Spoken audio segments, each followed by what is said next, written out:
제약바이오에 투자를 하셨던 이유 중 하나가 금리 때문이더라고요. 네. 그래서 그런 것들을 고려해봤을 때도 조금 더 빠질 수 있을 거라고 생각을 하고 있고요. 당장 중요한 건 4월에 유동성 감소 구간이 있을 거라고 예상이 됐었기 때문에 제약바이오는 유동성이 워낙 중요한 섹터다 보니 그런 것들까지 지금 반영이 되고 있는 거고, 지금 빅파마들이 고금리가 워낙 길게 유지가 되고 있기 때문에 작년 하반기부터는 그냥 포기하고 어차피 바이오 기업들 많이 싸졌으니 투자나 M&A 지속적으로 하고 있거든요. 그래서 그로 인한 거래 감소는 이제 다소 없을 거라고는 생각을 하고 있고, 거기에 이제 글로벌 기술력이 인증된 기업들은 이미 싸졌으니까 앞으로 하반기까지는 괜찮지 않을까.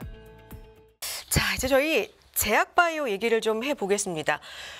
어제 코스피와 코스닥의 온도차가 좀 상당히 컸습니다. 코스피도 전체적인 지수가 뭐 그렇게 많이 오른 건 아닙니다만 어쨌든 빨간불을 켜면서 마무리가 됐죠. 여기에는 삼성전자 역할이 상당히 컸습니다. 시가총액 1위가 그렇게 크게 움직이다 보니까 일단 지수를 좀 떠받쳐주는 게 있었는데 코스닥은 그렇지 못했습니다. 외국인과 기관의 대규모 매도 속에 900선 아래로 9거래일 만에 내려오는 모습을 보여줬고요. 여기에는 이 코스닥 종목 대부분을 차지하고 있는 이 제약바이오 종목들, 2차 전지 종목들의 하락이 좀 컸습니다. 제약바이오에 대한 이야기 그래서 오늘 좀 나눠보도록 하겠습니다. 게다가 마침맞게 또 5일에서 10일까지 캘리포니아에서 미국 암학회가 열리거든요. 관련된 얘기도 또 덧붙여서 나눠보도록 하겠습니다. 유튜버 원리버 강하나 연구원 함께합니다. 어서 오세요. 안녕하세요. 안녕하십니까. 네, 제약바이오 얘기 좀 여쭤보려고 하는데 사실 지금 이렇게 모시면 최근에 제약바이오 좀 강합니다. 이렇게 시작을 할 뻔했어요. 어제만 아니었다면. 근데 어제 급락이 굉장히 좀 세게 나왔거든요. 이유가 있었던 건가요, 어제? 일단 기본적으로 국채 금리가 급등한 것 때문에 이제 금리 인하기가 조금 밀릴 수도 있겠다라는 얘기가 많이 나오고 있잖아요. 그래서 네. 그런 것들도 당연히 제약바이오 섹터에 어느 정도 영향을 준 것 같고, 거기에 더불어서 올해 1분기에 제약바이오가 워낙 좋았었다 보니까 어느 정도의 조정은 좀 불가피하지 않았나라고 저는 생각을 하고 있습니다. 그래서 지금 당장 중요한 건 4월에 유동성 감소 구간이 있을 거라고 예상이 됐었기 때문에 제약바이오는 유동성이 워낙 중요한 섹터다 보니 그런 것들까지 지금 반영이 되고 있는 거고, 이제 마지막으로는 4월 AACR에 대해서 기대감이 이미 3월 달에 반영이 많이 되었었거든요. 그래서 그런 것들이 결국에는 지금의 조정을 이끌어낸 거고, 저는 4월 내내 좀 어느 정도는 횡보를 하거나 조정이 불가피하지 않나 그렇게 생각을 하고 있습니다. 네. 주가가 좀 많이 올랐으니까 그 여러 가지들이 뭐 선반영되고 좀 겹치면서 주가 조정을 보인 거다 말씀해 주셨는데 그렇게 많이 제약바이오들이 좀 올랐습니까? 아니면 종목별 차별화가 좀 있었습니까? 그동안의 흐름이 어땠어요? 일단 12월은 다 좋았지만 1월부터는 종목별 차별화도 어느 정도 보이고 있고요. 실제로 플랫폼 3사 같은 이제 알테오젠, 에이벨바이오, 레오캠바이오는 좋은 흐름 보여줬다가 알테오젠을 제외하고는 조금 또 지지부진한 모습이기도 한데, 알테오젠이 굉장히 많이 올랐죠? 그렇죠. 네. 결국에는 이제 자체적으로 호재가 제대로 나왔느냐가 크게 반영이 되는 것 같고요. 어제 또 안 좋았던 이슈가 박셀바이오의 임상 취소 때문인데요. 아무래도 그런 악재들이 바이오텍의 투자 심리를 악화시키는 데에는 뭐 이바지하지 않았을까 그런 생각도 하고 있습니다. 네. 그렇다면 뭐 이건 결론에서 나와야 할 얘기지만 좀 급하게 여쭤보면 조정 시 대응 전략 이대로 조금 더 빠질 건지 아니면 모아가도 좋은 시기인지 어떻게 보십니까? 전 지금부터 조금씩은 괜찮다고 생각은 하고 있습니다만 조금 더 빠질 수 있을 거라고 생각을 하는 게, 많이들 제약바이오에 투자를 하셨던 이유 중 하나가 금리 때문이더라고요. 네. 그래서 그런 것들을 고려해봤을 때도 조금 더 빠질 수 있을 거라고 생각을 하고 있고요.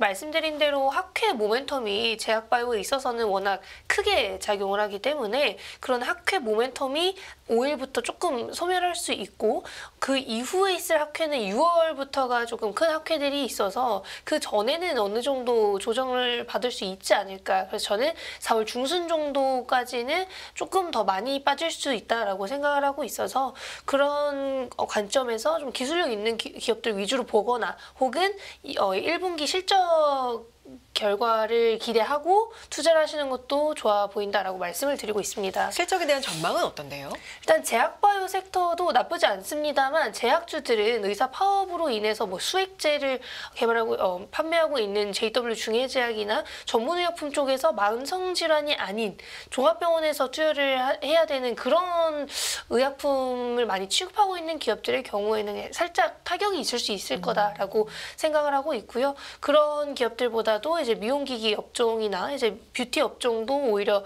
괜찮을 수 있겠다라고 말씀을 드리고 싶고 사실 미중 바이오 분쟁 때문에 관심 많이 받았던 기업들이 미중 바이오 분쟁으로 지금 CMO, CDMO 수주가 늘어났느냐는 또 아니기 때문에 그런 실적 측면보다는 그 부분도 이제 장기적인 모멘텀 측면에서 보시는 게 좀 맞을 것 같습니다. 미용 의료기기 말씀해 주셨으니까 그 부분 얘기 좀 이어가 볼까요? K미용, K뷰티 중국에서 좀 부침을 겪었는데 제도약을 준비 중이고 제약바이오와 좀 엮어서는 미용 의료기기 이쪽이 또 좀 관심을 받고 있는 것 같습니다. 최근에 이슈도 있죠. 비올의 주력 제품 중국 승인을 받았다. 뭐 네. 이런 이슈도 있고요. 어떻게 봐야 됩니까? 일단 중국 쪽이 네. 한 2, 3년 동안 되게 안 좋았었잖아요. 뭐 화장품뿐만 아니라 미용기기 쪽도 뭐 작년, 재작년 그렇게 좋지 않았었는데 지금 파트너사를 통해서 비올이 실버 맥스를 좀 빠른 시기로 빠른 시기에 승인을 받은 거거든요. 원래는 이제 5월 정도에 인증을 받을 거라고 예상을 했는데 3월에 인증을 받게 된 거고 그것이 결국에는 이제 한국 제품들에 대한 견제가 옛날보다는 다소 줄어들고 있는 것이 아닌가라는 생각도 들고 있고요. 어찌됐든 파트너사를 제대로 보유하고 있는 미용기기 업종의 경우에는 올해 조금 더 반등을 보여줄 수 있는 그런 요소들을 많이 가지고 있다라고 생각을 합니다. 근데 다만 이제 중국에 너무 치우치는 것보다는 미국이나 브라질과 같이 미용 시장 큰 부분에서 잘 하고 있는데 이제 중국까지 플러스 알파 되는 기업들 위주로 지금 좀 관심을 많이 받고 있는 거고요. 이제 중국 쪽이 워낙 미국과 브라질 다음으로 미용 시장이 크다 보니까 이제 기대를 좀 많이 하시고 기대감이 선반영 어느 정도 되는 거는 사실입니다. 근데 이제 브라질은 발주를 조금씩 내는 방향으로 간다면 이제 중국은 인증이 나고 이제 한두 달 내로 좀 발주가 많이 나오는 그런 경향을 보여요. 그래서 이제 실적이 조금 더 빠르게 반영이 되겠구나라는 기대감이 지금 조금 있다라고 보시는 게 맞을 것 같습니다. 그 미중 분쟁 제약바이오 쪽에서도 예외가 아닌데 관련돼서 미국에서 생물보안법인가요? 네. 이게 또 이슈잖아요. 이게 어떤 법인지 좀 설명해 주시고 이게 우리한테는 어떤 영향이 있을까요? 일단 기본적으로 미국이 중국을 견제하기 위해서 네. 지금 만든 법안이고 여기서 또 중요한 거는 이제 중국이 뭐 미국의 유전체 데이터나 혹은 미국의 기술을 뭐 빼돌리고 있거나 유출하고 있다라는 얘기를 했었습니다. 그리고 거기에 더불어서 미국 정부의 지원을 조금이라도 받는 바이오 기업에게 중국의 생산을 맡기거나 중국의 원료를 쓰지 말아라예요. 그래서 이 생물보호법이 통과가 된다면 당연히 중국 기업들과 장기적인 계약을 맺은 기업들은 그 이후에는 당연히 다른 아시아권 기업에 수주를 줄 가능성이 좀 높다라고 생각을 하고 있는 거고요. 사실 수주를 주기 위해서는 정말 많은 절차를 지나야 되고 인증 단계가 워낙 많기 때문에 지금 당장 우리나라의 수주를 뭐 늘리거나 생산을 맡기거나 뭐 원료를 공급받는다라기보다는 이제 장기적으로 나중에는 중국에 맡기지 않겠구나라고 생각을 하시는 게 맞을 것 같고요. 그렇기 때문에 이제 삼성바이오로직스나 혹은 ST팜 같이 글로벌 인증 받은 기업들 위주로 조금 수혜를 많이 받을 수 있지 않을까 그렇게 기대를 하고 있습니다. 네.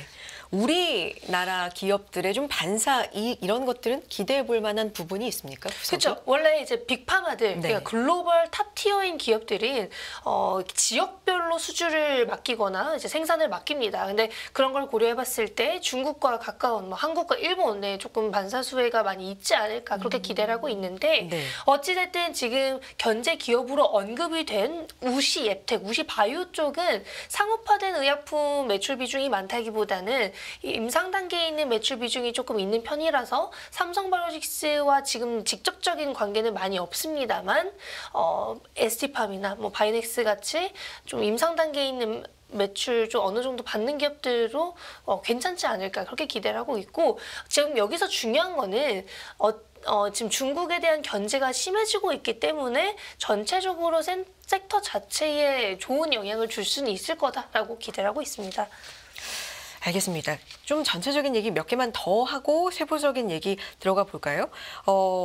앞서서 채권 금리, 뭐 금리 인하 기대감이 약간 또 미뤄지고 있는 최근 며칠간의 분위기, 뭐 이런 것에 영향을 받는다 하셨는데 이게 그렇다면 그 안에서도 다 오르는 게 아니라 옥석 가리기가 좀 필요한 시점일까요? 자금력이 좀 되고 여러 가지로 개발 가능성이 좀 라인업이 좀 있는 것 위주로 투자를 해야 된다. 뭐 어떻게 전략을 좀 세워볼까요? 일단 지금 제일 중요한 네. 건 금리 인하기가 밀렸고 네. 그리고 금리 인하를 하더라도 많이 할 거라고는 이제 다들 생각을 안 하세요. 그러니까 지금 현금 보유를 많이 하고 있는 기업들 위주로 봐야 된다라고 저는 생각을 하고 있고요. 미리미리 자금 조달을 한 기업들을 오히려 보시는 게 좋아 보이고 그게 아니라고 한다면 현금을 창출할 수 있는 능력이 있는 기업 혹은 글로벌 빅파마와 한 번이라도 어떠한 거래를 한 적 있는 기업을 보시는 게 좀 좋지 않을까 그렇게 생각을 하고 있습니다. 어찌됐든 지금 빅파마들이 고금리가 워낙 길게 유지가 되고 있기 때문에 작년 하반기부터는 그냥 포기하고 어차피 바이오 기업들 많이 싸졌으니 투자나 뭐 M&A 지속적으로 하고 있거든요. 그래서 그로 인한 거래 감소는 이제 다소 없을 거라고는 생각을 하고 있고 거기에 이제 글로벌 기술력이 인증된 기업들은 이미 싸졌으니까 앞으로 하반기까지는 괜찮지 않을까 그렇게 보고 있습니다. 네. 개별 기업 얘기 좀 해볼까요? 오리온이 리아켐 바이오사이언스 지분 25.73% 인수를 위한 주식 대금 납입을 완료하고 최대 주주가 된 그 이슈가 또 있습니다. 이게 회사의 목표인 글로벌 식품 바이오 기업을 향한 첫걸음을 내디뎠다. 뭐 이런 평가도 있고요. 전반적으로 어떻게 해석해 보면 좋겠습니까? 일단 리가켐 바이오가 이제 레오켐 바이오잖아요. 네. 모르실 수도 있을까봐 이제 말씀을 드리는 네. 건데 레오켐 바이오의 가장 큰 단점이 뭐였었냐면 라이선스 아웃을 너무 초기 단계에 많이 했었다예요. 그렇기 때문에 성급금 비율이 조금 낮은 편이었고 총 계약 규모는 크지만 지금 당장 현금을 받을 수 있는 여력이 되지 않았던 거죠. 그런데 그 어떤 기술이든 의약품이든 임상이 조금 진전된 후에 팔게 된다면 계약금을 상대적으로 많이 받을 수 있는 그런 구조가 만들어집니다. 그런데 지금 어느 정도의 현금 여력이 좀 생긴 기업이 되면서 임상 진입 이후에 라이선스 아웃을 전략으로 바뀐 거라고 보시면 되거든요. 최근에 J&J와 대규모 빅딜을 한 것도 정말 좋은 이슈였지만 거기에다가 이제는 현금이 있으니 글로벌 임상 진전 이후에 라이선스 아웃을 할 수 있겠다. 지금 빅파마인 뭐 다케다, 암젠 그리고 J&J까지 기술력을 입증해줬기 때문에 그 부분에 대해서는 저는 이제 우려가 없을 거다라고 생각을 하고 있고요. 이제 다케다와 암젠의 경우에는 후보 물질 확정을 올해나 내년에 할 거라고 또 예상이 되고 있어서 그런 것들도 조금 이슈가 될 수 있지 않을까 그렇게 생각을 합니다. 이것과 같은 좀 비슷한 맥락으로 같은 줄기로 SK, 롯데 같은 이 대기업들이 오너 3세를 바이오 부분에 전진 배치했다. 이것도 좀 바이오 업계에는 시사점이 있는지 궁금해지는데요. 지금 대기업들이 다 바이오에 진출을 네. 하고 있잖아요. 코로나 때부터 유독 좀 그런 모습이 많이 보이고 있는데 지금 제약바이오가 우리나라뿐만 아니라 전 세계적으로 비바이오 기업들이 투자를 많이 하고 있는 분야예요. 제일 대표적인 게 엔비디아인 거죠. 젠슨 황도 자, 내가 과거로 돌아가면 생명공학 쪽 하겠다라고 얘기를 한 만큼 지금 바이오 쪽이 미래의 먹거리로 가장 각광을 많이 받고 있는 분야인 건데 지금 3세들이 이렇게 하는 이유는 자신의 역량을 보여주기 가장 좋은 분야라고 이제 입증이 돼서라고 저는 생각을 합니다. 왜냐하면 바이오는 뭐 지금 당장 보여주는 게 없다고 하더라도 미래의 가치가 어떤 것이냐, 트렌드를 제대로 파악하고 있느냐, 혹은 이 기술력이 남들이 좋아할 만한 기술력이냐라는 것도 확인을 해야 되잖아요. 근데 그런 게 결국에는 경영을 하는 사람들 입장에서 확인을 해야 되는 부분이고 잘 옥석가리기를 할 수 있어야 되는 분야라고 저는 생각을 하고 있어서 어느 정도 3세들에게 자신의 경영 능력을 입증시켜줄 수 있는 혹은 그 기업의 가치를 많이 올려줄 수 있는 분야로 자리를 잡고 있는 것 같습니다.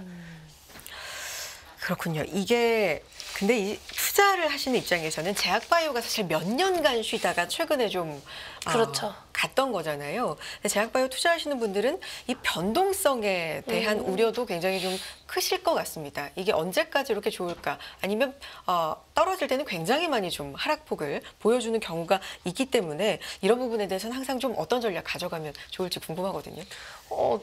자기가 이제 장기 네. 투자를 할 수 없겠다라고 하시면 학회 모멘텀 투자가 사실은 좋기는 한데 학회 세론이 언제 있을지도 모르기 때문에 네. 그런 것들도 조금 어려울 수는 있습니다. 근데 다만 1월에 있을 JP 모건 헬스케어 컨퍼런스 그리고 4월에 있을 AACR의 경우에는 항상 한 달 전에 좀 가장 역사적으로 좋은 흐름을 많이 보여줬었어요. 통계적으로 12월과 3월이 제약바이오 지수가 워낙 좋았어서 그런 것들을 그냥 항상 염두에 두시면 좋을 것 같고요. 만약에 그런 것보다는 이제 장기적으로 보고 싶다라고 한다면 글로벌 라이선스 계약이 많이 이루어지고 있는 기술이냐 정도를 알고만 가도 이게 하락폭이 어느 정도 있다고 하더라도 믿음을 갖고 진행할 수 있지 않을까. 그래서 임상이 뭐 너무 초기 단계에 있는 기업들보다는 조금 진전된 기업들을 보시는 것도 저는 나쁘지 않다라고 생각을 하고 있고요.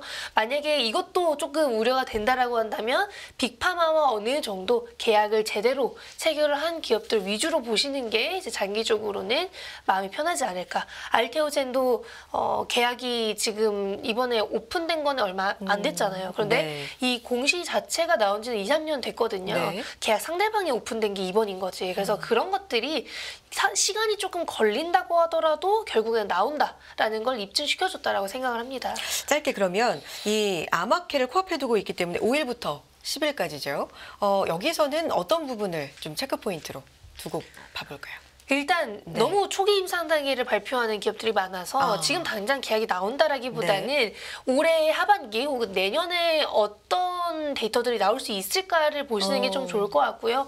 빅파마들이 올해 1월 JP모건 헬스케어 컨퍼런스에서 초기 단계에 있는 파이프라인을 인수할 가능성도 있다라고 언급을 한 만큼 ACR에서 트렌드를 확인을 하시는 게 제일 좋을 것 같습니다. 트렌드 확인이 중요할 것 같다. 국내에서는 뭐 한미약품이 가장 또 많은 연구 결과 발표 이슈가 있는데요. 국내 참여하는 기업들의 이슈까지도 살펴보면서 대응해보면 좋을 것 같습니다. 여기까지 듣겠습니다. 유튜버 원리버 강하나 연구원 함께했습니다. 고맙습니다. 감사합니다.